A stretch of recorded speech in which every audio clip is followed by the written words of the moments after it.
was a crazy year, 2020.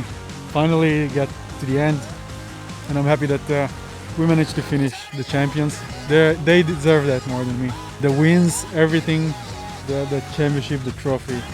The car was amazing.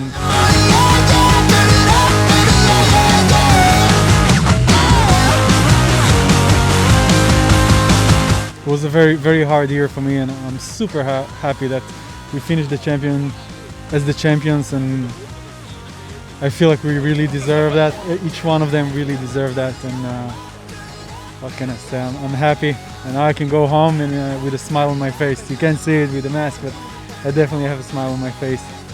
It was good. It was very demanding, a lot of races. I didn't thought it would be so hard mentally and physically, but I'm happy that we made it, and happy that we finished the champions.